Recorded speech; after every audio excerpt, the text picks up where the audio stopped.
Hello vinyl community, this is Josh from New York coming at you once again.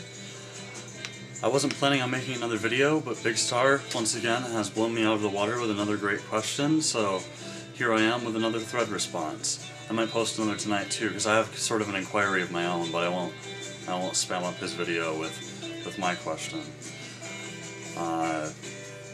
He asked, out of any letter in your collection, which one would you pick, say, if your house was on fire, you know, or something like that? Which is conjuring up all kinds of images for me, and it's just horrible to have to pick, but, you know, I think it's revealing something about myself. I picked letter S, which is, I mean, it's the most common letter, but my favorite records are in there. And no, it's not 5 Smiths records. I'll do a Smiths record video later on, probably after this weekend, because I'll be getting a few from a friend. So let's get started. First of all, though, what we're listening to right now is Billy Bragg's Workers' Playtime. It's his 4th album, I believe, and I think it's just excellent. It's a great album. So, S records. Difficult pick, but, well, they're in no particular order, but this is the way that they're sitting. Simon and Garfunkel, Sounds of Silence. This album got me through a lot of tough times a few years ago with the death of a friend, and I couldn't go without it, so it's a desert island disc for me, and it's a fantastic record from cover to cover to begin with, and it's very nice. My next one is a Smiths album, and it's a compilation, sort of.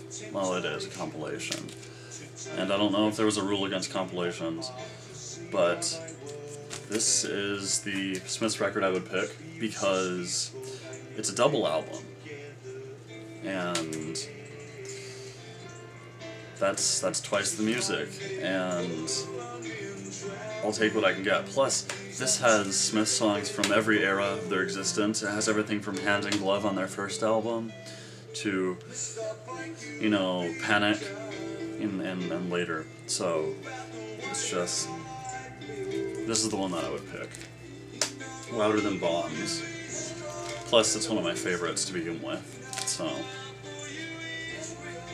this is the Sire release. Next up, we have Dusty Springfield in Memphis. It's Dusty Springfield, for the last Alphabet video, may have been my choice, you know. That's how much I love this gal. And this is her classic album. So, there it is. Contains songs like Son of a Preacher Man and so on. And my father was a minister, actually. So, Dusty Springfield. Next up, I've already shown this record, I'm sorry, but An Introduction to Elliott Smith. Another one I can't go without, ever. Just music from the soul, Elliott Smith.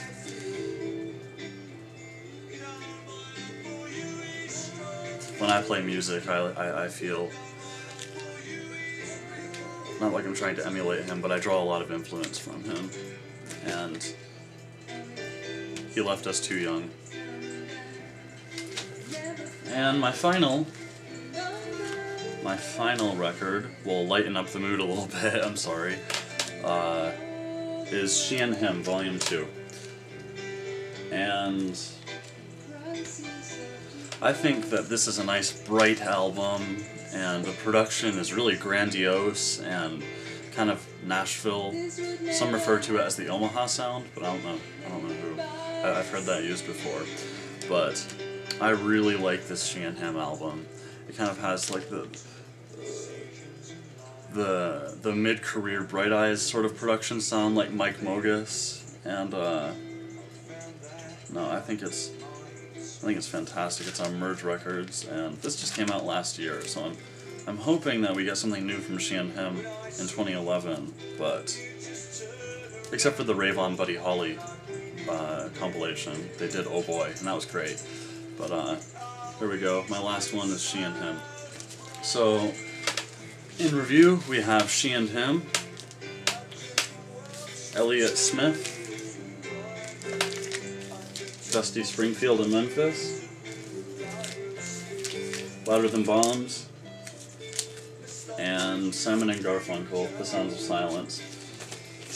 So I picked S, and those are my 5 S picks. I thank you for watching, and now I'd like to give a special shout out to all of my new subscribers and all those who I've been chatting with and really been getting along with. And I thank you very much for subscribing and for all the support, and I'm really enjoying my welcome and all the nice chats that we've been having.